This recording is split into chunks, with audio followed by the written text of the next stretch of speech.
Hola, ¿qué tal? Mi nombre es Adriana Plasencia Hernández. Soy residente de primer año de medicina interna y pues el día de hoy vamos a hablar acerca de el tema de especialidad de nuestro hospital, que es COVID-19.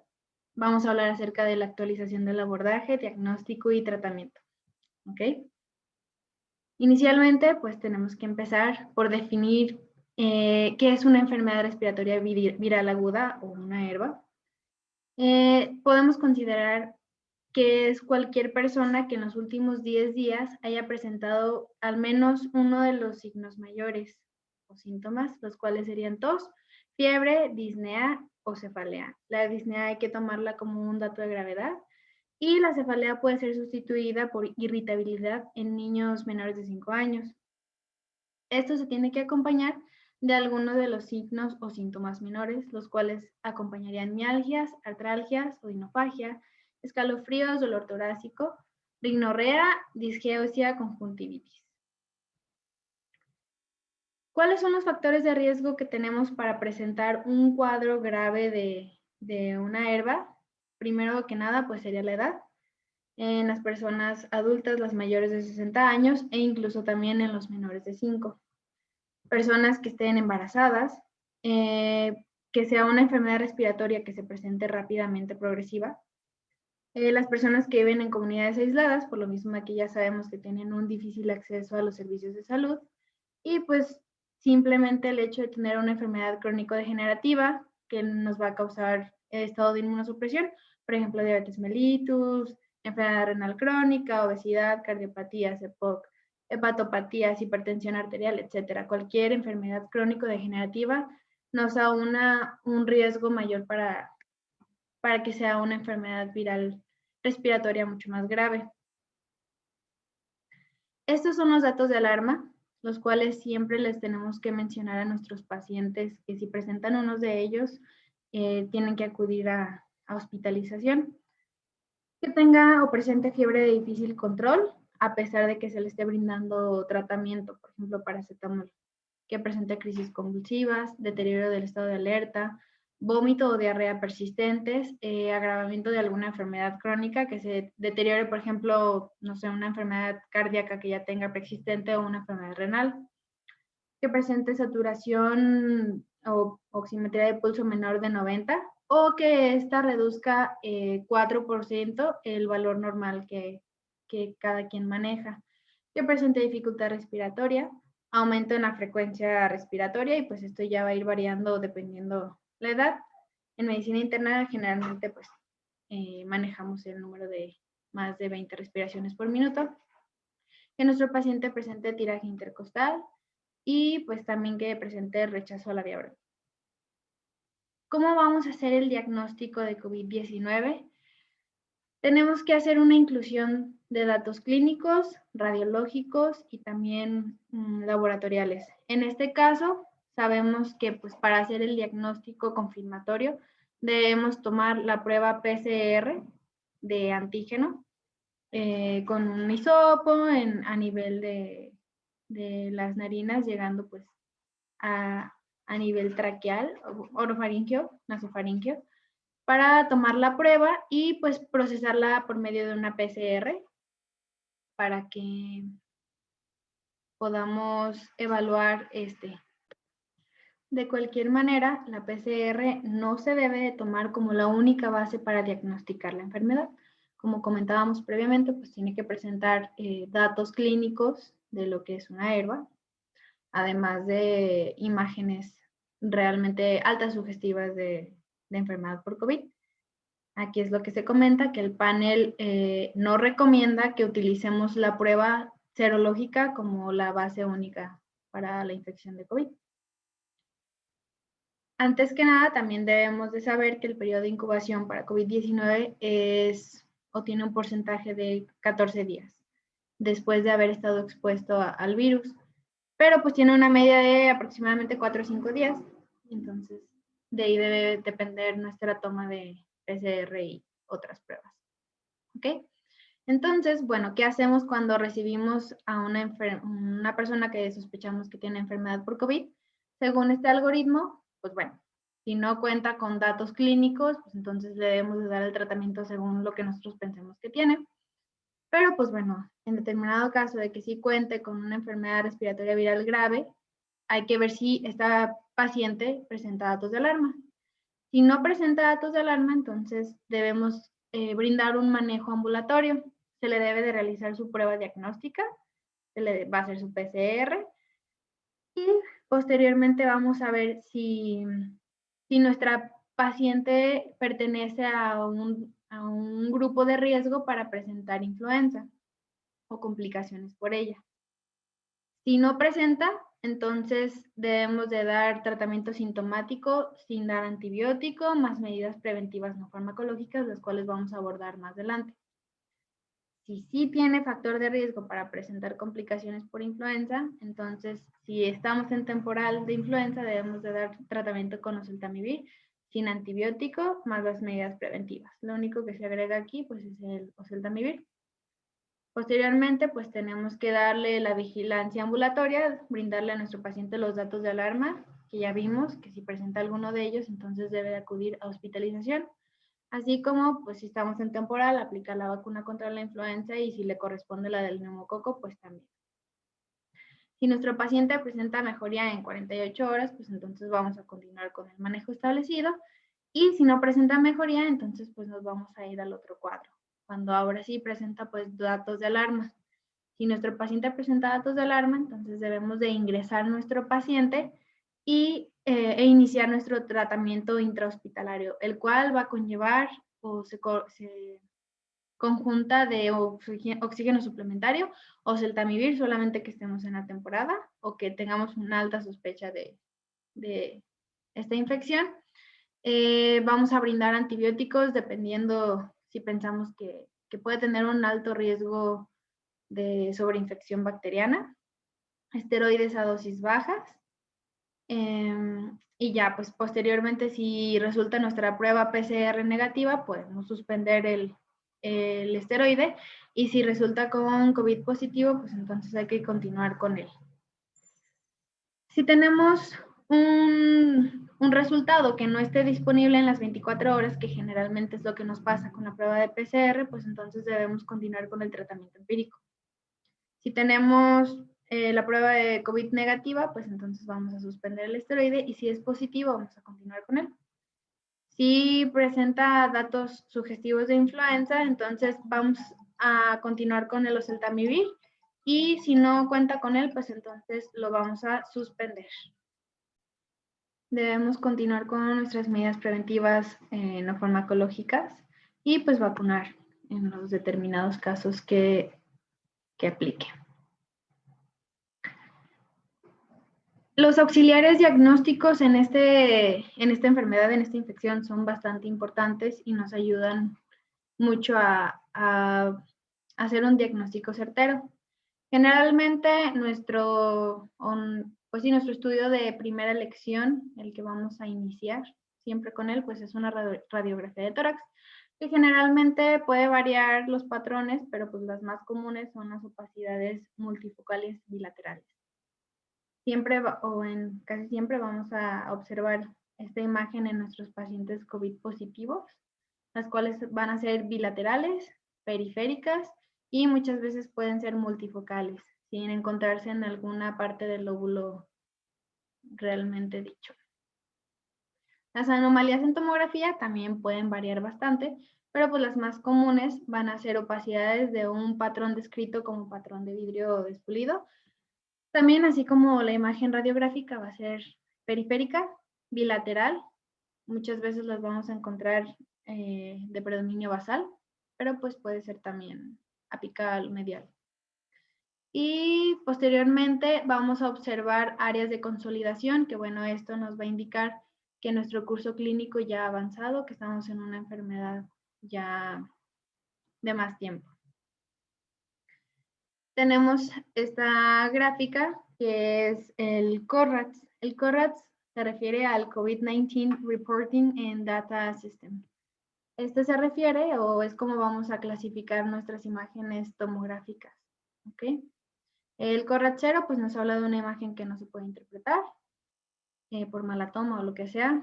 El CORRATS 1, pues muy baja sospecha de que sea COVID, porque pues no vamos a ver una tomografía o normal o pues que no tiene patrón infeccioso. El CORRATS 2 nos habla de que es una sospecha baja, que es típica, pero para otro tipo de infección. CORRATS 3, pues es como incierto. Tiene algunas cosas que coinciden con COVID-19, pero pues hay otras que no coinciden con ella. CORRATS 4 es una alta sospecha, si nos dice simplemente es sospecha de COVID. El CORRATS 5 es simplemente muy alta sospecha de COVID, es esa imagen que dices al verla simplemente eso es COVID-19. Y pues CORRATS 6 es igual, una imagen altamente sospechosa con una prueba PCR positiva. Así es como nosotros vamos a clasificar nuestra tomografía.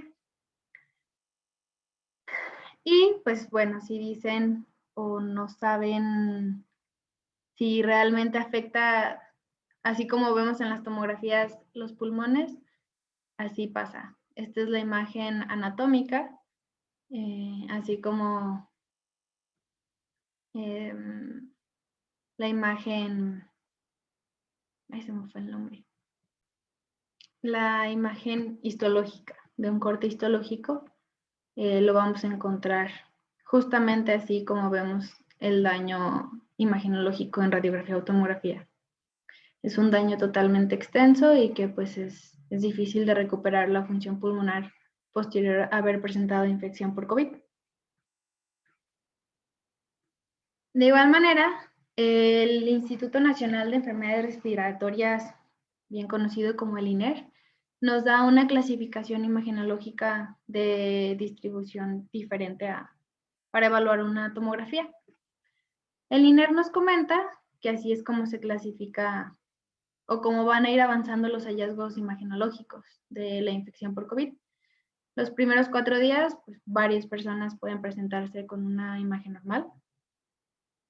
Un gran porcentaje de ellos se va a presentar con patrón de vidrio despulido y posteriormente podemos observar, si lo tomamos a los 5 a 13 días, pues una progresión de los hallazgos, que tengamos más vidrio despulido o incluso que este progrese a una imagen de empedrado. Posteriormente, ya cuando pasamos los 14 días, entonces es cuando empezamos a ver imágenes sugestivas de consolidaciones y pues que va aumentando también, que van progresando los hallazgos imagenológicos. Podemos tener una resolución hasta los 26 días o incluso puede tardar muchísimo más, como en una neumonía común y corriente, que incluso puede durar hasta 3 meses la imagen de la neumonía.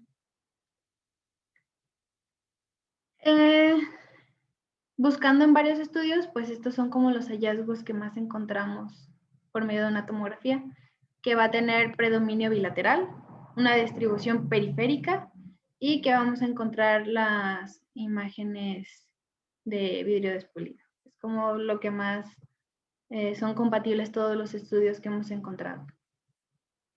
Aquí es lo que les hablaba.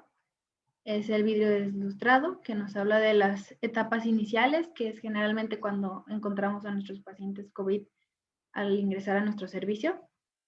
Este es el patrón de empedrado, que ya se puede empezar como a ver medio consolidado, pero aún así todavía no da una consolidación como tal, no se ve todo blanquito. Y pues ahora sí, al final, las etapas finales, pues se presentan consolidaciones multifocales bilaterales. Es aquí también cuando en esta tablita pues podemos observar la categoría A es el vidrio deslustrado de inicial, la B es el empedrado, hay una progresión y la C es consolidación y nos habla de una enfermedad avanzada. ¿Cómo evalúa el INER estas tomografías? Pues lo toma o divide el pulmoncito por los 5 lóbulos y estos lóbulos les va dando como un porcentaje de afección. Por ejemplo, en esta imagen, ellos consideran que no está tan afectado el pulmón, por lo tanto, pues, ellos le darían 3 puntos porque hay una afección de pues, como un 50%, entre un 25 y un 50%. Sin embargo, en la imagen de la derecha, Entonces, ahí hay una afección mayor del 75% definitivamente y esto nos brinda 5 puntos. Simplemente en ese lóbulo. Hay que evaluar todos los lóbulos y vamos a hacer la sumatoria de los puntos. Entonces, pues si vamos a encontrar, estos son los puntos que le vamos a brindar dependiendo los rangos que nosotros encontremos de afección pulmonar. ¿Y cómo lo vamos a interpretar? Si tiene de 1 a 5 puntos con todos los lóbulos ya sumados, pues entonces hay una afección imagenológica leve. Si hay de 5 a 15 puntos, pues es una afección moderada. Y si hay más de 15 puntos, vamos a hablar de una afección severa. Es importante que sepamos que no porque tengamos una afección severa por medio de una tomografía, la clínica va a ser igual. A veces no son compatibles, tenemos imágenes muy feas y clínicas no tanto.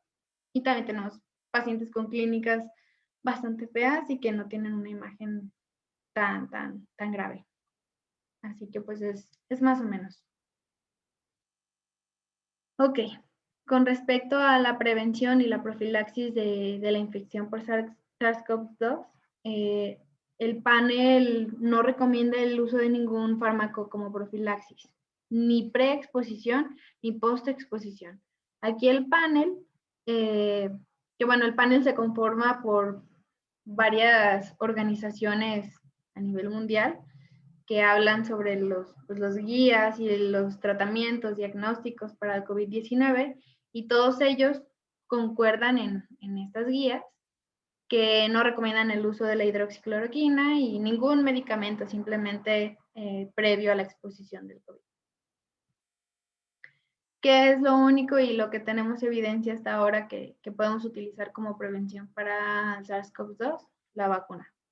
Aún así, la vacuna no ha sido aprobada por la FDA debido pues a la temporalidad que se necesitan hacer los estudios de las vacunas, etcétera. Pero pues debido a la emergencia sanitaria, la FDA permite que utilicemos las dos vacunas que son de RNA, que es Pfizer y también la Moderna. Eso es lo que ellos comentan hasta ahora y pues es lo que tenemos.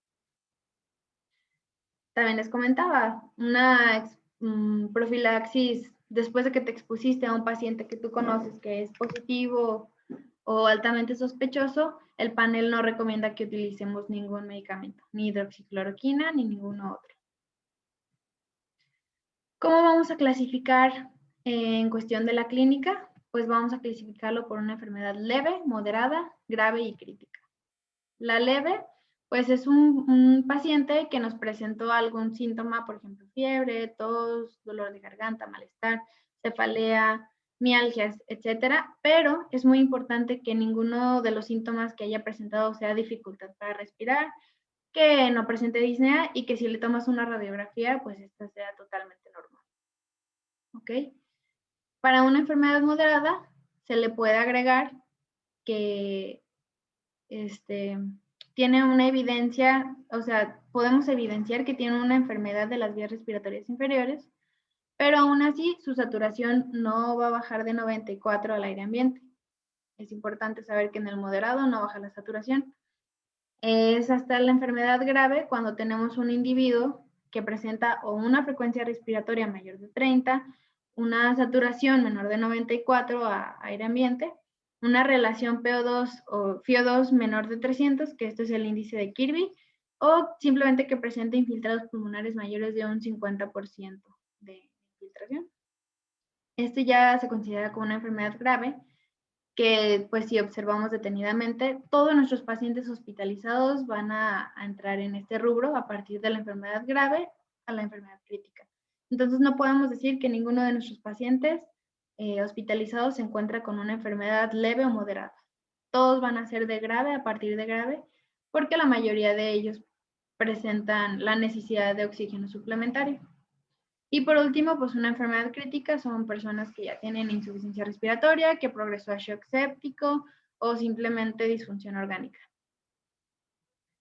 En los pacientes pediátricos, las anomalías radiográficas son muy comunes a pesar de no tener pues, la infección por COVID y pues no se debe de utilizar simplemente eso como ya para decir, sí, es muy altamente sospechoso de infección por COVID.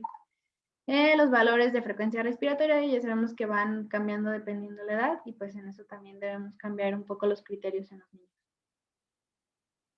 ¿Cómo es el manejo médico que se recomienda? Dependiendo la clasificación que le demos. Bueno, en la enfermedad leve, la actualidad, lo que nos recomienda la CDC es autoaislarse por lo menos 10 días desde que iniciaron los síntomas y pues hasta que nuestro paciente no presente fiebre o que haya tenido mejoría, ¿ok? En la enfermedad moderada, ahí es cuando vamos a iniciar con los exámenes suplementarios. Deberíamos pedir una radiografía de tórax, pues ya si se puede tomar una tomografía, pues bien. Un electro, pruebas de laboratorio, las cuales son las comunes, una BH, química, pues electrolitos, la función hepática, la función renal.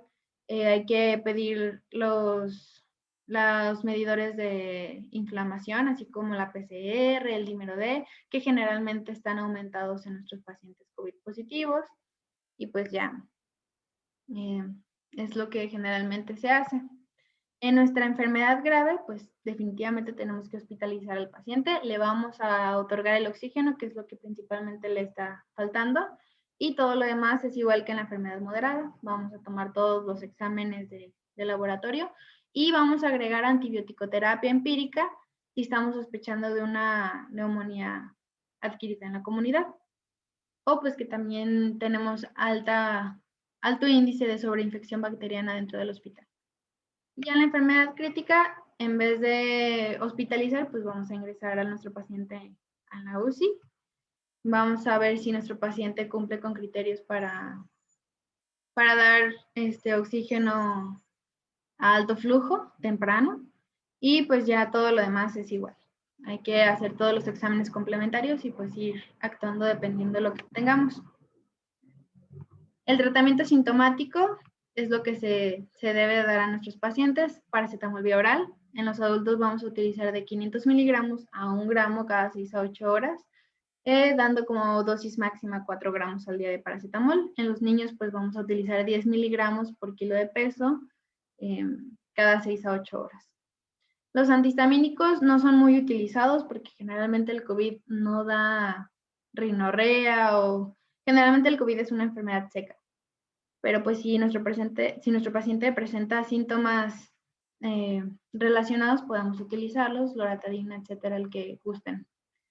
Y pues las recomendaciones, que estas siempre las debemos de hacer a nuestros pacientes cuando vayamos a dar el alta y a los familiares, es que si se presentan datos de alarma, hay que buscar la atención médica, hay que obtener un aislamiento durante 14 días después del inicio de los síntomas, mantener la distancia entre las personas enfermas y sanas, hay que ventilar bien el hogar, utilizar cubrebocas, todos, así el enfermo y los que conviven con él, limpiar adecuadamente las superficies y los objetos y pues bueno, lo mismo que recomendamos a todos nuestros pacientes, una alimentación saludable con líquidos. ¿Ok? El tratamiento con esteroides, sabemos que es la panacea, el esteroide es de lo que más se ha encontrado que sirve en COVID. Entonces, pues bueno, ya que tenemos nuestro paciente altamente sospechoso de COVID o que ya es un COVID positivo, entonces hay que evaluar primero que nuestro paciente no tenga contraindicación para iniciar un esteroide. ¿Cuáles de ellas serían? Pues que nuestro paciente esté descontrolado a nivel de sus enfermedades crónico-degenerativas como una cetoacidosis, un estado hiperosmolar. Si no presenta contraindicación, entonces vamos a utilizar nuestra dexametasona, son 6 miligramos por día durante 10 días o hasta que demos el alta. Es lo que ocurra primero. Generalmente se cumplen primero los 10 días antes de que lo demos de alta, entonces a los 10 días suspendemos el uso de la dexa. El uso de dexametasona se debe de utilizar en pacientes con ventilación mecánica o en aquellos que requieran oxígeno suplementario. Aquellos que te dice el paciente que estás viendo allá de tu familia, en tu casa, que no utiliza oxígeno suplementario, no se recomienda el uso de dexametasona. ¿Ok? Si no tenemos dexametasona, entonces podemos recurrir a otros tratamientos como prednisona, serían 40 miligramos divididos en una o dos dosis, metilprednisolona, igual 32 miligramos en una o dos dosis, y o hidrocortisona 160 miligramos divididos en 2 hasta 4 dosis. Aquí este es lo que el panel recomienda. En los pacientes no hospitalizados con enfermedad moderada o leve, no se recomienda el uso de la dexametasona. En pacientes que no utilizan oxígeno, aunque estén hospitalizados, no se recomienda el uso de la dexametasona. Y pues ya en los pacientes hospitalizados, es aquí cuando se empieza a recomendar el uso de la dexametasona y algunos otros medicamentos que vamos a ver posteriormente. Estos indicios de por qué utilizar la dexametasona y por qué no utilizarla en pacientes que no utilizan o no requieren oxígeno, pues es gracias a este estudio que publicó el New England Journal. Se puede observar básicamente en esta tablita cómo el uso de la dexametasona en pacientes sometidos a ventilación mecánica invasiva disminuye considerablemente la mortalidad con respecto en aquellos que no están utilizando la dexametasona. De igual manera ocurre en pacientes que solamente están utilizando oxígeno y en este último cuadrito pues es en los pacientes que no utilizan oxígeno. Se puede observar que realmente la mortalidad no es menor con el uso de la dexametasona. Aquí en este cuadrito también podemos observar lo mismo, que si seguimos esta línea que está de este otro lado, es en pacientes que no se utilizó la dexametasona y es en pacientes que no reciben oxígeno. Entonces, pues simplemente es en pacientes utilizando oxígeno, es a los que se les debe de implementar la dexametasona. Esta es la ruta que debemos de continuar para prevenir la tromboembolia venosa asociada al COVID, porque sabemos que es una de las mayores complicaciones que nos da de manera intra y extrahospitalaria posterior al alta también. Entonces, cuando nuestro paciente ingresa al hospital, si este paciente ya cuenta con un tratamiento anticoagulante, entonces debemos de continuar con su medicamento y pues hay que considerar el hecho de que se deba de cambiar a un anticoagulante parenteral. Si no utiliza tratamiento ya preexistente, entonces hay que evaluar los riesgos de tromboembolia venosa. Con esto se van a evaluar con la escala de Padua. Si este tiene menos de 4 puntos, entonces tiene bajo riesgo y simplemente no requiere tromboprofilaxis. Si tiene más de 4 puntos, entonces vamos a iniciar con el tratamiento con enoxaparina o con un anticoagulante. Si tiene más de 7 puntos, entonces, bueno, es que posteriormente tenemos que evaluar el riesgo de la hemorragia. Esta se va a hacer con la escala de IMPROVE.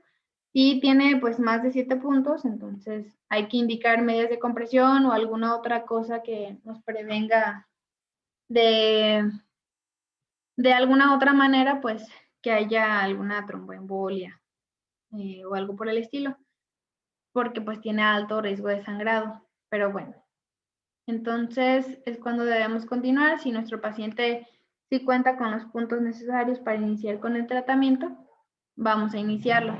Si no tiene contraindicaciones con esto, entonces vamos a ver. Vamos a utilizar enoxaparinas, lo que generalmente tenemos en el hospital. En aquellos pacientes que pesen menos de 80 kilos, debemos administrar 40 miligramos cada 24 horas de manera subcutánea. Y esto obviamente es un paciente que tiene una depuración de creatinina mayor de 30 mililitros por minuto.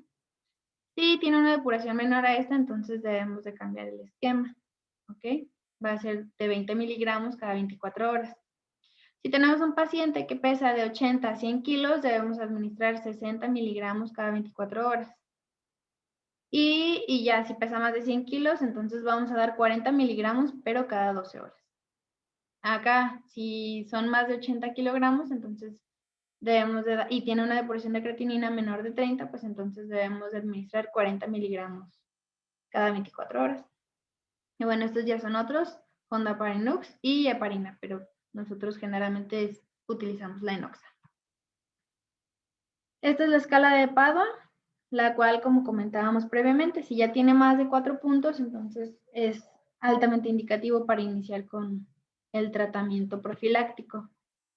Hay varios factores, pero simplemente podemos ver con estos dos, que casi todos nuestros pacientes COVID los cumplen, los cuales van a hacer una movilidad reducida porque pues van a estar encamados, y que tiene una infección aguda o una enfermedad reumatológica por el momento, que en este caso pues sería el COVID o la sospecha de, y ya con esto simplemente suman sus 4 puntos y ya son candidatos para recibir la profilaxis farmacológica.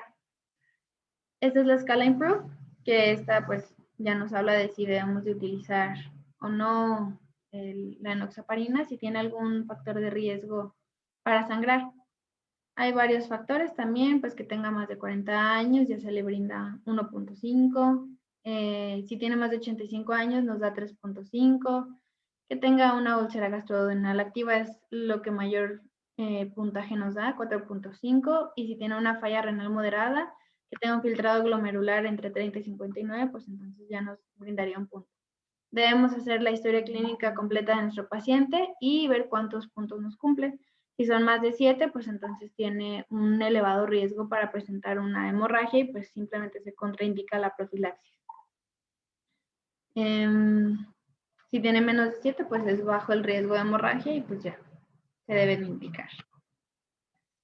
Estas son algunas otras contraindicaciones para tromboprofilaxis, que sería presentar una hemorragia en una zona crítica en los últimos 3 meses, una tensión arterial mayor de 230-120, que se haya realizado un procedimiento de alto riesgo el mismo día que esté ingresando nuestro paciente, historia de trombocitopenia, punción lumbar, coagulopatías, la escala de Proof, lo que sacamos más de 7 puntos, o el uso de otros anticoagulantes orales concomitantes, ¿ok?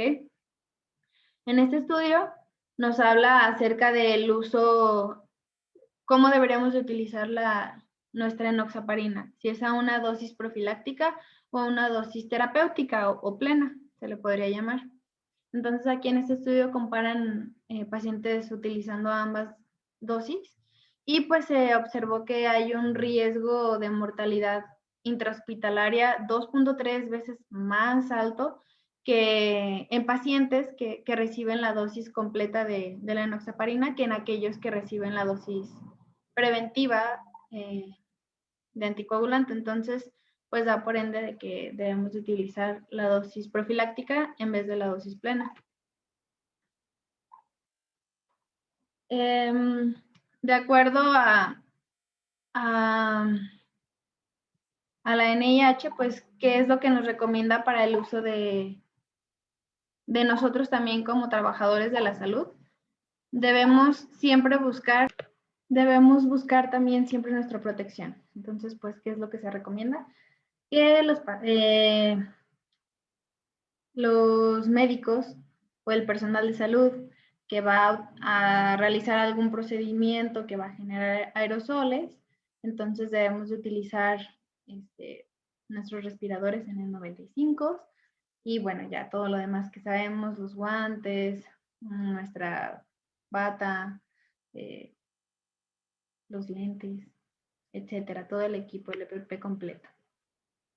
El panel, de igual manera, recomienda pues que si tenemos un laringoscopio, pues utilizarlo para realizar la intubación, si es que contamos con él.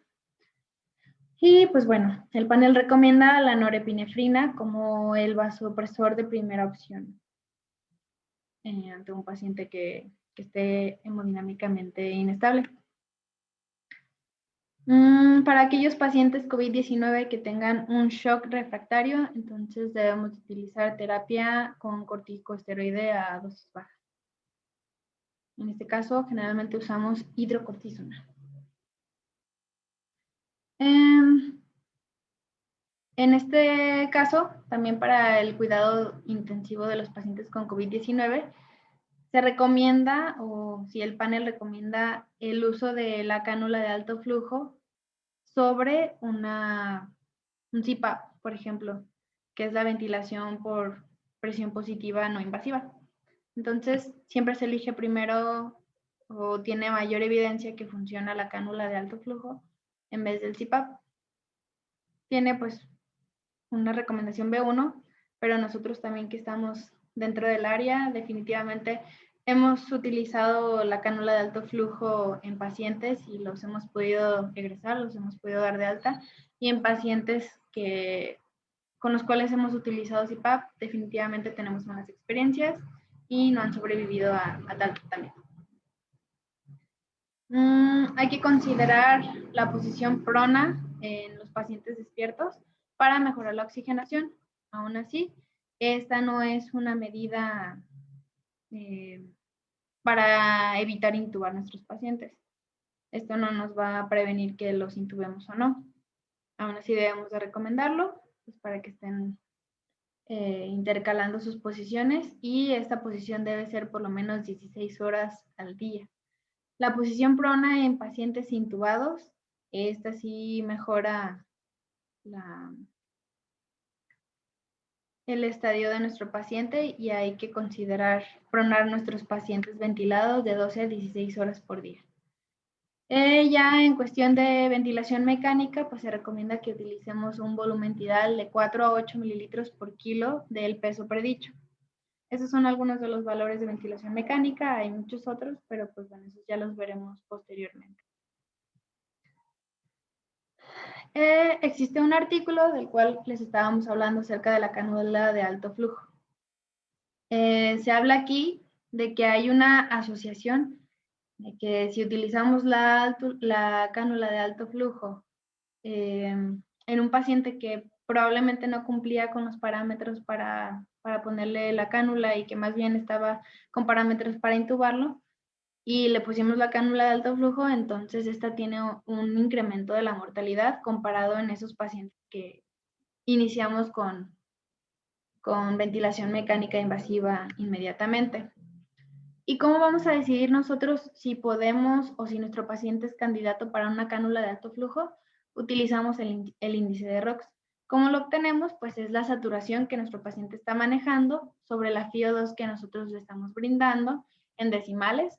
Por ejemplo, si nosotros le estamos brindando flujo con una mascarilla reservorio, sería un 90% de flujo, utilizaríamos 0.9 como la FiO2. Sería, no sé, un 85% de saturación sobre 0.9, que es el flujo que le estamos brindando, entre la frecuencia respiratoria que nuestro paciente esté presentando.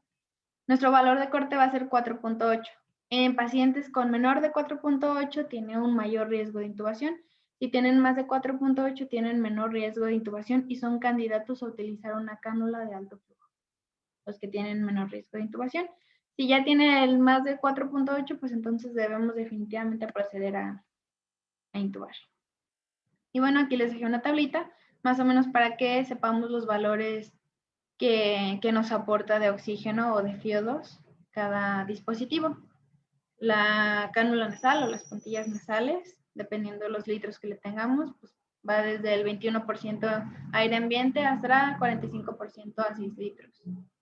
La mascarilla simple puede ir de 35 a 60%, dependiendo de los litros a la que la tengamos. Y pues ya la máscara reservorio, de 10 a 15, pues nos puede aportar de un 70 a un 90% de FiO2. Ya pues la cánula de alto flujo definitivamente nos puede proporcionar hasta un 100%. Esta es la escala de NEWS, es la National Early Warning Score. Esta nos habla acerca de, pues, de la gravedad, es una escala de gravedad de los pacientes COVID y es muy preguntada en nuestros exámenes. Entonces hay que conocerla. Esta evalúa la frecuencia respiratoria de nuestro paciente, su saturación, si está utilizando oxígeno suplementario, si tiene, cuánto está su TA, su frecuencia cardíaca, su estado de conciencia y pues la temperatura. Ya con todos estos parámetros vamos a hacer una sumatoria de los puntos. Por ejemplo, si nuestro paciente tiene una frecuencia respiratoria de 22, pues entonces ya tiene 2 puntos. Si está saturando menos de 90, pues ya tiene otros 3 puntos. Y en total serían 5. Si está utilizando oxígeno suplementario, pues ya son otros 2 puntos, ya serían 7. Y ya, bueno, sumándole todos los demás, es la escala de NEWS que nosotros le vamos a brindar. Un puntaje mayor de 7 nos está hablando de que nos estamos enfrentando a una enfermedad grave, un estadio grave de nuestro paciente. ¿Cómo debemos cuidar o qué le debemos de brindar a nuestro paciente que está bajo ventilación mecánica? Bueno, es un paciente que tiene empeoramiento o que tiene nuevos síntomas, que está agravando, que está disminuyendo su saturación dentro de los primeros 7 días, que su oxigenación está con un índice de Kirby menos de 300, que tiene un PIB menor de un PIB de 5, por ejemplo, y que tiene una imagen con radiográfica o tomográfica con sus opacidades, las cuales ya vimos previamente. Esta es como la definición de nuestro paciente grave, ¿ok? La severidad la vamos a clasificar de acuerdo a la definición de Berlín, que es el índice de Kirby que les estaba comentando. Se va a dividir la PO2 sobre la FiO2. Se considera que es leve cuando es de 200 menor a 300. Moderado es de 100 a menos de 200 y grave es menos de 100. Ya un paciente que tiene un índice de Kirby menor de 100, pues ya es definitivamente grave y bajamente recuperable. Y las fases del COVID, pues lo vamos a utilizar dependiendo de los días. Se conoce como exudativa cuando son menos de 7 días, proliferativa es cuando va de los 7 a los 14 y la fibrótica ya es cuando pasó los 14 días. Aquí lo podemos observar de una mejor manera en esta grafiquita. La primera fase, que es la temprana, la fase 1, es la exudativa. Esta va a ser los primeros 7 días y es cuando tenemos una acción mayor del virus, ¿ok? Posteriormente vamos a entrar a la fase 2, que es la fase pulmonar o proliferativa, es la misma fase, así se llama de ambas maneras. Y pues aquí es cuando podemos encontrar que inicia nuestra respuesta inflamatoria del cuerpo a actuar, cuando empieza a trabajar las interleucinas y las citoquinas, etc. Posteriormente entramos a la fase 3, que es la fase de hiperinflamación o fibrótica, ya sería a partir de los 14 días. Y pues generalmente se trata de pacientes que están en un SIRS, en shock, una falla cardíaca. Y bueno, tenemos en cada una de estas, vamos a encontrar diferentes exámenes de laboratorio. En la etapa 1, pues generalmente encontramos linfopenia, el aumento del dímero D. En la segunda etapa, pues podemos encontrar transaminemia, y ya en la etapa 3, ahora sí es cuando podemos encontrar marcadores elevados inflamatorios, las interleucinas que les comentaba, troponinas, ferritina, etc.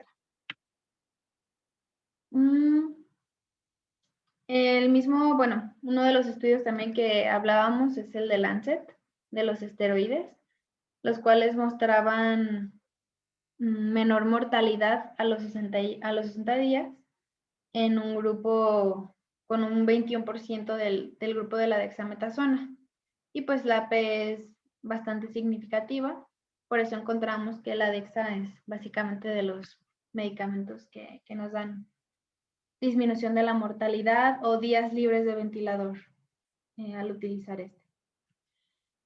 Y también, bueno, otro estudio que nos hablaba acerca de la pronación es cuando tenemos un paciente que cumple con un PO2, FiO2 menor a 150, es cuando debemos de iniciar el prono por lo menos 16 horas al día en nuestro paciente intubado, ¿ok?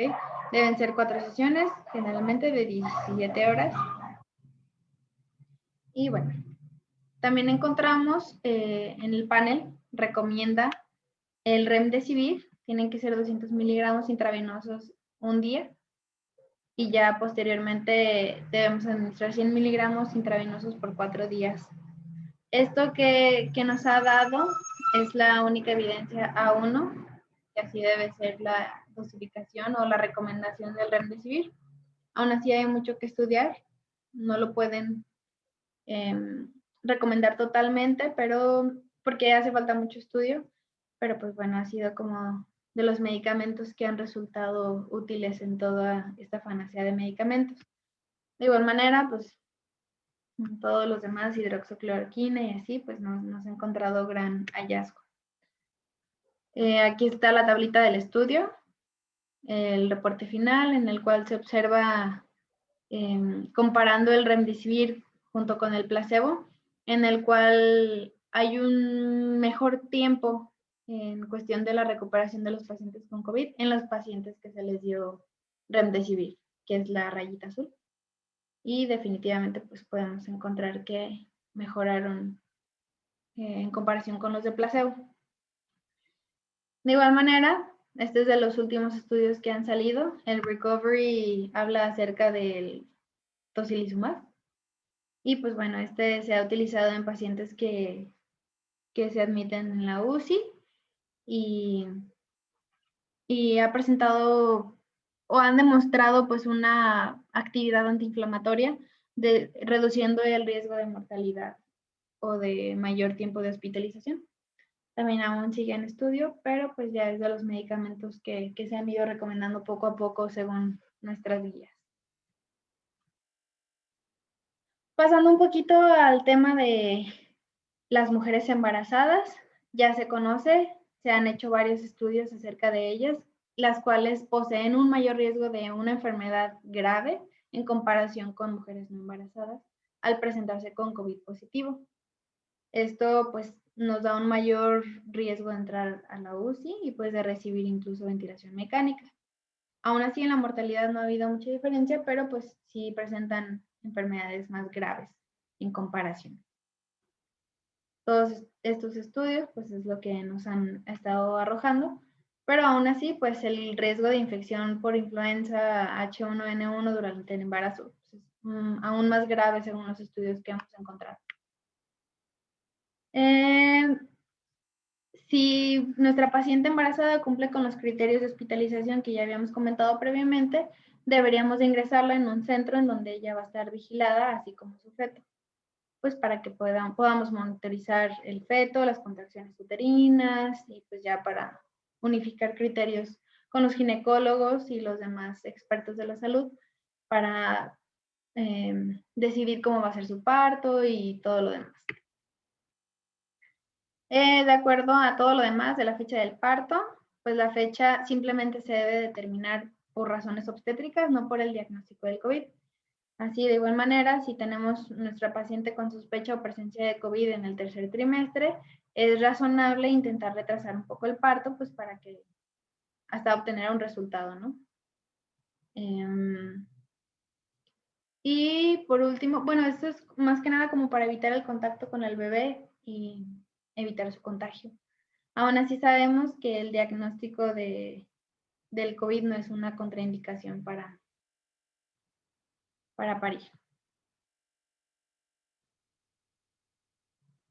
En cuestión del tratamiento del COVID, pues si ni siquiera tenemos grandes hallazgos en pacientes no embarazadas, pues tampoco en las embarazadas no existe ningún fármaco aprobado por la FDA para tratar al COVID en pacientes embarazadas. Y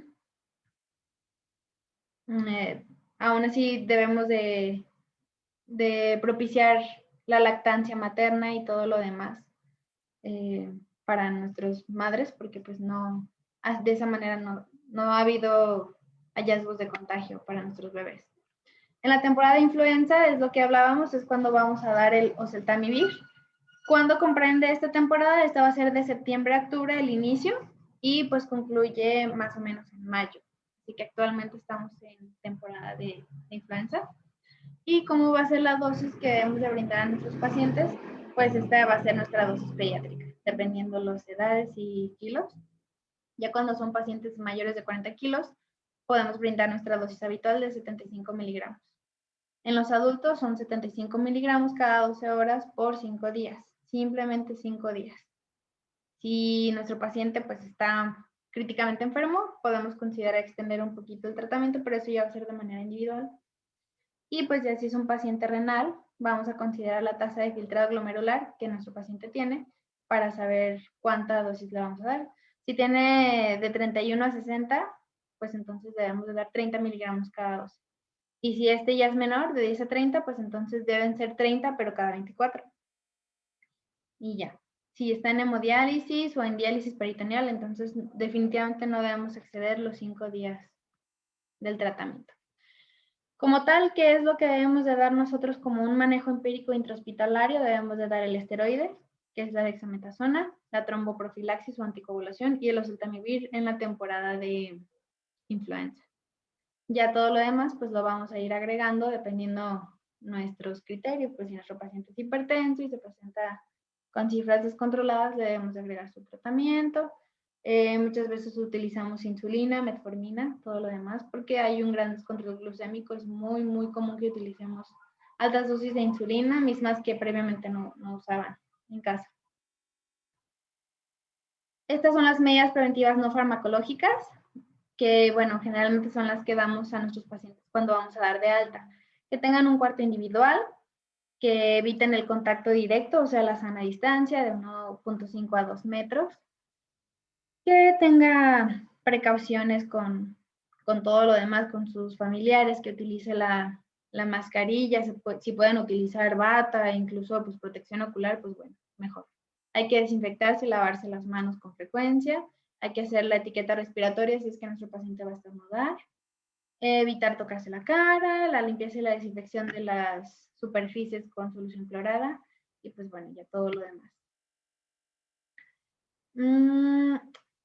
Si nuestro paciente que vamos a dar de alta, le vamos a otorgar su alta a la casa, pues entonces nosotros debemos de estar seguros que pues presenta con capacidades o que su hogar sí es idóneo para cumplir con las medidas o recomendaciones. Si nosotros vamos a dar de alta a un ancianito que lo vamos a dar a que, por ejemplo, pues él vive en un asilo, hay que ver que, por ejemplo, nuestro paciente ya haya pasado el periodo de contagiosidad, porque si no, pues estamos creando un ambiente de alto contagio para todos nuestros demás ancianitos. ¿Cuándo vamos a suspender nosotros nuestras precauciones o cuándo podemos decir de que nuestro paciente ya no es infeccioso? En pacientes que no están gravemente inmunodeprimidos y que ya estuvieron asintomáticos, se debe de suspender las precauciones cuando hayan pasado por lo menos 10 días desde que inició con su prueba de diagnóstico. O sea, desde que salió positivo, entonces debemos contar 10 días para decir que ya no es contagioso.